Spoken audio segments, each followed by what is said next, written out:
Ayatnya panjang, moconya sedih.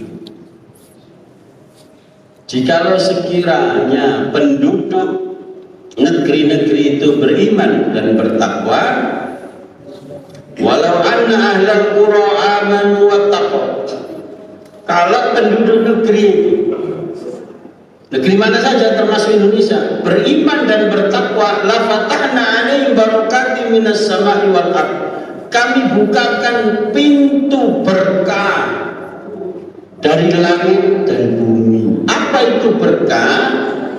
Berkah itu ziyadatul khair, bertambah kebaikannya. Kalau ada hujan, hujannya ini bisa diserap oleh bumi, oleh pohon-pohonan, nanti dikeluarkan mata air, ditimba lewat sumur bor atau sumur yang biasa itu konvensional, kemudian tidak menimbulkan banjir. Nah itu kalau contoh ya, kalau hujan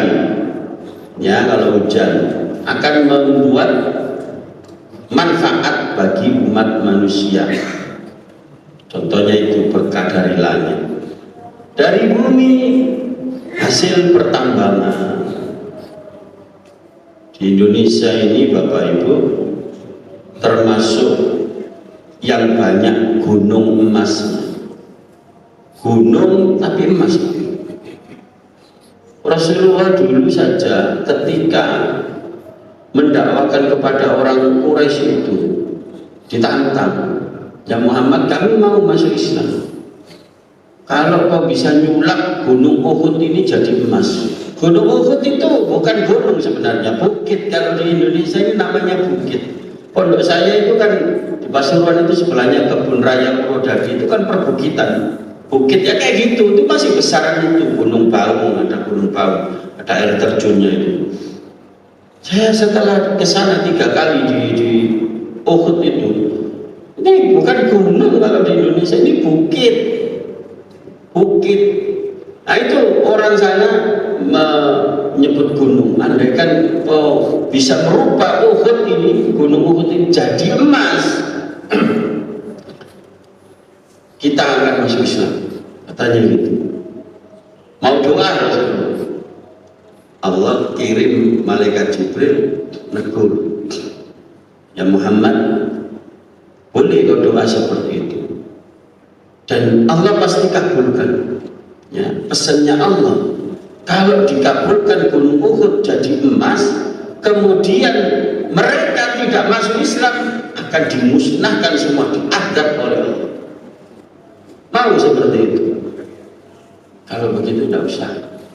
Akhirnya Rasulullah nggak jadi mendoakan. Berarti tidak ada gunung emas di Arab itu, khususnya di Mekah, tidak ada. Adanya di mana gunung emas Bapak Ibu? Di Indonesia, negeri kita ini gunung emas. Papua itu gunung emas. Ya, disedot, dikeruk sama Freeport itu sampai jadi jurang. Dan oleh rezim yang lalu diperpanjang sampai 2061. Kita kebahagiaan apa? 99% untuk Freeport, yang 1% untuk bangsa kita, bagi-bagi. Orang Papua sendiri yang pakai koteka tetap pakai koteka, miskin. Kenapa? Tidak berkah. Nah, ini koreksi bagi kita. Kenapa kok kita ini janjinya Allah, kalau kamu itu beriman, bertakwa, ya, akan kami buka pintu berkah dari langit, dari bumi. Kita kaya raya, sumber daya alam melimpah, tapi rakyatnya banyak yang miskin. Bahkan ada pakar menyebut kalau ada 100 orang kaya, ya 100 orang, ya 100 orang, yang 99 itu orang kaya, orang kafir. Jadi kalau ada 100 orang kaya, yang 99 itu orang kafir, yang 1 orang Islam. Sebaliknya kalau ada 100 orang miskin, ya, yang 99 orang Islam, yang 1 orang kafir. Kenapa bisa seperti itu? Padahal kita ini mayoritas Muslim. Apa tidak ada yang sholat?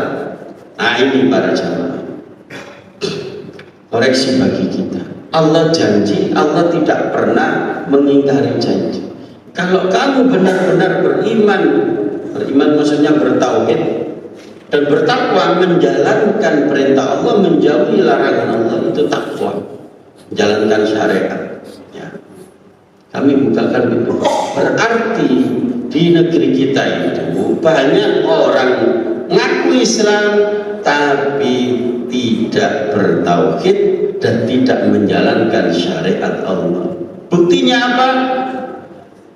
Buktinya menurut penelitian survei Kemenang, saya pernah jadi penyuluh Kementerian Agama dan saya resign, mengundurkan diri karena mengelola pondok pesantren, jadi sibuk. 2018 saya mengundurkan diri. Itu saya bukan bagian penyuluh agama, bagian ini toleransi beragama dan mencegah penangkalan radikalisasi dan terorisme. Jadi saya tahu banyak lah tentang itu. Nah itu menurut penelitian Kemenang para jamaah Kementerian Agama, 65% dari total seluruh umat Islam di Indonesia ini, 65% itu buta huruf Al-Quran. Bayangkan, buta huruf Al-Quran. Jadi alif kenceng bak bengkong ndak ngerti. Ini apa? Lah iki apa iki koyo perahu tapi kok ana ndokir iso gak lugur ta iki. Bingung. Itu 65% ndak ngerti. Buta huruf Al-Quran, artinya ndak bisa baca Quran. Kalau ndak bisa baca Quran, terus bagaimana bisa tahu artinya? Bagaimana bisa mengamalkan perintah Allah yang ada dalam Al-Quran? Bagaimana bisa menjauhi larangan Allah yang ada dalam Al-Quran? 65% tidak bisa baca Al-Quran. Itu yang pertama. Yang kedua, kata Buya Hamka, kalau kamu pengen tahu orang Islam, datanglah Jumatan, lihat full, insya Allah masjid ini full bayar kalau Jumatan. Ya bayar full ya, meskipun banyak masjid ya, tapi saya yakin ini masjid lama, jadi full. Tapi kalau kamu pengen lihat, kata Bu Yangka, orang iman, orang beriman, mukmin, datanglah sholat subuh. Ya tadi 2 sop setengah, ya 2 sop setengah. Berapa persennya Pak? Katakan 10% dari sop yang ada. Coba dihitung berapa sop. 10%-nya orang beriman sholat subuh berjamaah. Orang Yahudi paham Pak, selama sholat subuhmu tidak sebanyak jamaah sholat Jumat, kami tidak pernah bisa kamu kalahkan. Begitu kata mereka Pak. Ukurannya melihat sholat subuh jamaah. Maka para jamaah yang dirahmati oleh Allah, sungguh sangat miris sekali bahwa banyak orang mengaku Islam tidak mengamalkan Islam. Makanya tidak dibuka pintu berkah. Di Arab Pak, ya, yang saya katakan tadi, negerinya gersang, sumber daya alamnya hanya mengandalkan minyak dan turis, ya kan, visa itu karena haji umroh, itu mereka jarang sekali orang miskin. Ada tapi jarang. Kenapa kok demikian? Diberkahi oleh Allah. Mengapa? Karena mereka sat-sat wat-wat kalau diperintah oleh Allah. Begitu, hayya 'alas shalah, langsung tutup Pak toko itu. Kalaupun tidak ditutup, cuma didangdangi, lacinya dikunci, ditinggal. Yang pernah haji dan umroh tahu kan? Ya, kayak gitu kan. Mereka tidak takut hilang barangnya, tidak takut kehilangan pelanggan. Kita yang asik beli kain, beli baju, beli emas-emasan apa, begitu ada sorry, salat ayo salat, gitu, ditinggal menuju semua ke masjid jamaah. Tak ada yang sholat di toko, tidak ada. Di kita Masjid Ampel sholat Jumatan di toko. Ya apa? Jadi imamnya di Masjid Ampel, dia takut kehilangan pelanggan, sholat di toko. Oh, para jamaah yang dirahmati oleh Allah. Jadi yang pertama, kalau kita mencintai negeri kita ini, bertauhid dan menjalankan perintah Allah, menjauhi larangan Allah, singkatnya menjalankan syariat Islam. Berarti orang yang tidak mencintai negeri ini, ya, tidak ingin negeri ini maju, itu mereka melakukan kesyirikan. Lawannya ada pohon disembah, ada patung batu Joko Dolok di mana Pak? Taman Apsari ya, sembah. Tiap malam Kemis malam Jumat itu masih ada loh Pak, zaman sekarang orang di depan Joko Dolok. Ya, ada juga yang sesajen di kuburan, ada ikan bakar, tumpeng, kemudian semua lalapan itu ditungani mana di kuburan, sesajen kayak sing Joko gede sing bau rekso katanya. Ada lagi yang lebih parah, dibuang-buang ke laut, ya, sama kepala kerbau, kepala sapi, lucu mana. Nah, itu namanya kesyirikan para jamaah. Bukan budaya lokal, tidak ada budaya lokal kayak gitu, itu tidak ada. Makanya para jamaah, Islam tidak anti budaya, tetapi kalau itu bertentangan dengan syariat Islam, dengan tauhid, kita harus selamatkan tauhid kita. Karena yang punya surga itu Allah. Kita kan semua yakin, kita ini kepingin mati masuk surga. Dan itu cita-cita yang terbesar. Sukses sejati itu adalah ketika kita mati masuk surga. Ya Allah, ada pejabat Pak, saya baru dengar seorang menteri baru diangkat sama Pak Prabowo. Sebelumnya tidak ada pejabat ngomong gitu. Sukses itu adalah kalau kita masuk surga, itu sukses. Ada yang tahu Pak menteri siapa? Menteri Keuangan yang baru. Nah, gantinya Ratu Pajak. Yaitu Pak Purbaya. Masya Allah, mungkin ini orang senang ngaji mungkin ya, senang dengarkan pengajian atau ikut pengajian. Benar Pak, memang sukses sejati itu dalam surah Al-Imran 185. Ya, kullu nafsin dha'iqatul maut, semua manusia atau semua yang bernyawa pasti mati. Fa innama tuwaffawna ujurakum yaumal qiyamah. Perbuatanmu di dunia ini akan dibalas oleh Allah semua kontan nanti di akhirat. Ya, faman zuhziha 'anil nari wa udkhilal jannah faqad faz. Siapa yang diselamatkan oleh Allah dari siksa neraka, dimasukkan ke dalam surga, itulah orang yang sukses sejati. Benar, cocok dengan firman Allah.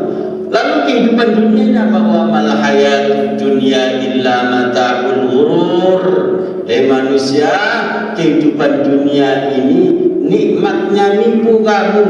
Banyak orang tertipu dengan nikmatnya jabatan, nikmatnya wanita, nikmatnya suami, nikmatnya harta, nikmatnya anak, nikmat dunia. Banyak orang tertipu. Artinya dengan nikmat-nikmat itu mereka melakukan pelanggaran kepada Allah. Na'udzubillah min dzalik. Jadi kalau kita mencintai negeri ini, para jamaah, harus kita jaga tauhid kita.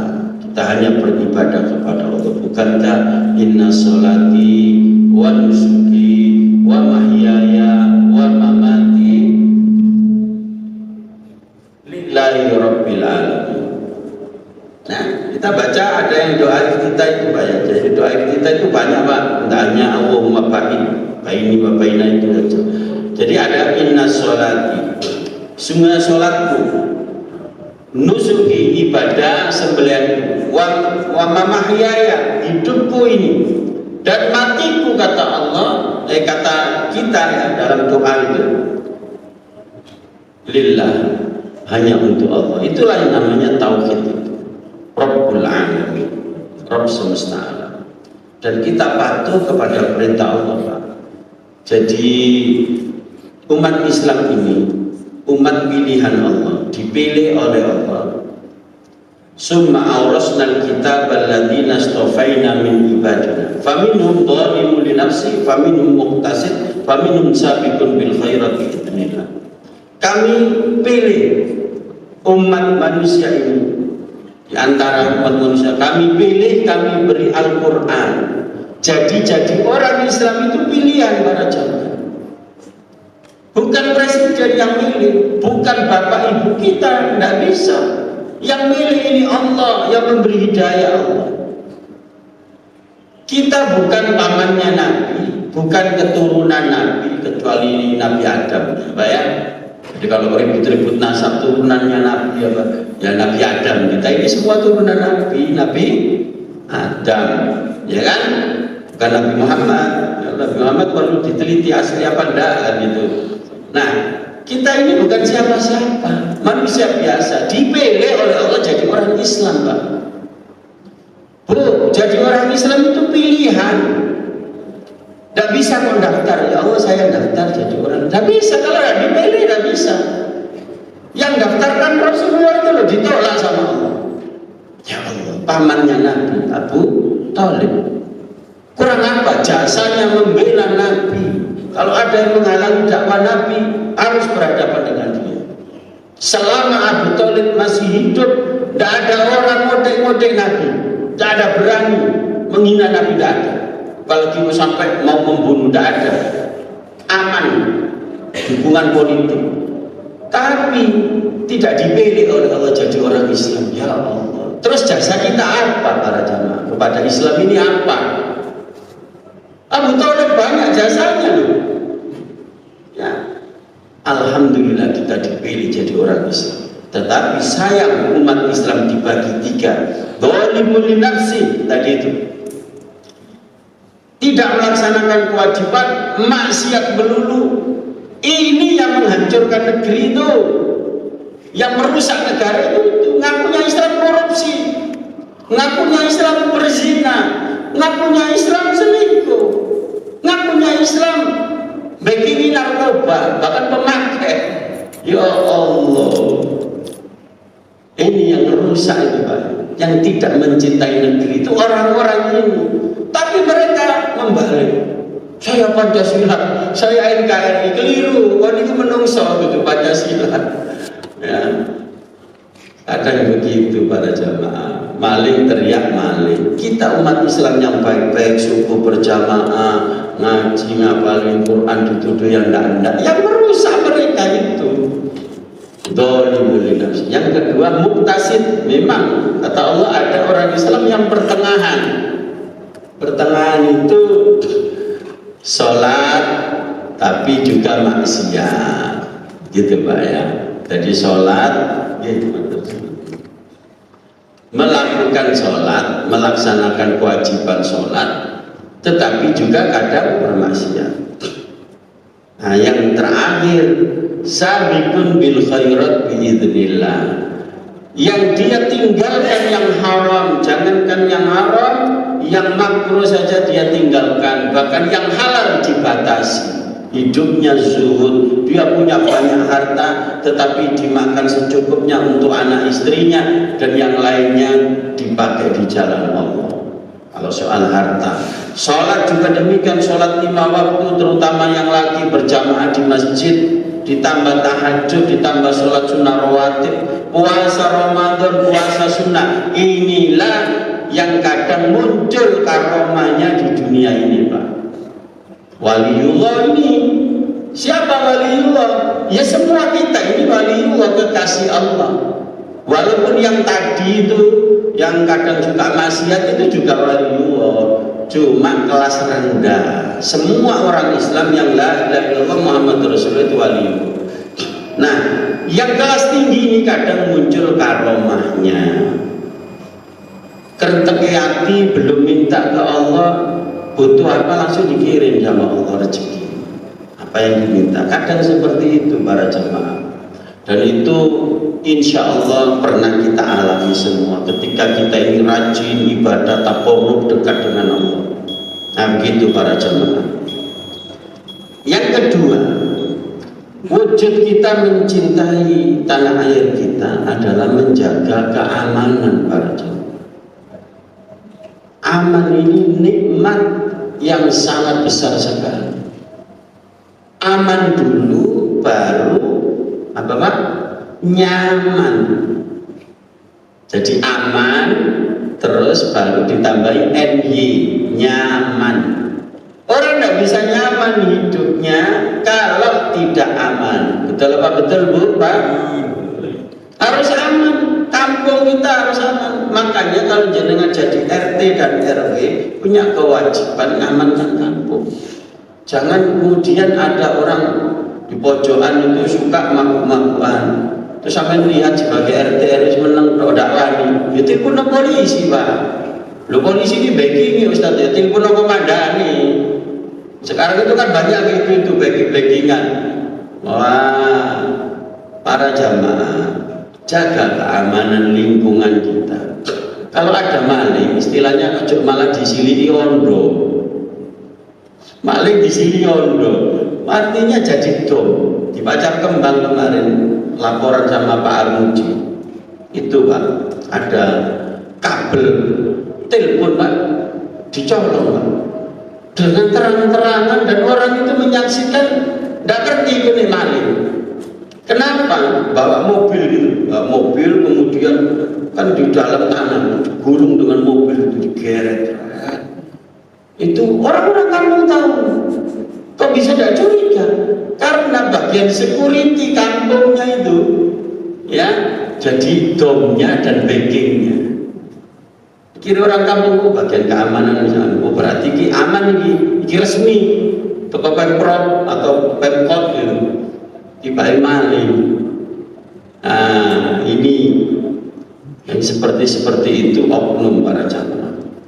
Makanya para jamaah kita jaga keamanan. Yang bikin orang tidak aman itu apa sih?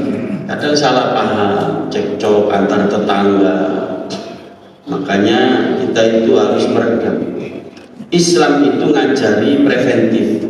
Kalau ada orang membenci kita, jangan balik dibenci. Di dalam Islam diajarkan idfa' billati ahsan. Balaslah kejelekan orang kepadamu dengan kebaikanmu. Api kau siram dengan apa Pak? Air. Jangan kau tambah api lagi, tambah tinggi. Sekobongan sak kampung. Api disiram dengan air. Keburukan orang bisa berbuat buruk karena memang kualitas dia seperti itu. Kita bisanya berbuat baik karena kualitas kita di atasnya. Jangan kita terpancing ikut berbuat buruk. Para jamaah. Jadi kalau ada orang benci ke kita, kita ganti dengan mencintainya. Bentuk cintanya kita kirimi hadiah. Ini ana teman-teman berkat, wong kaya ngono iku sampai disikno, Pak. Jojo malah diloncati, panjene gak seneng mbek aku, tambah marah. Kasih. Itu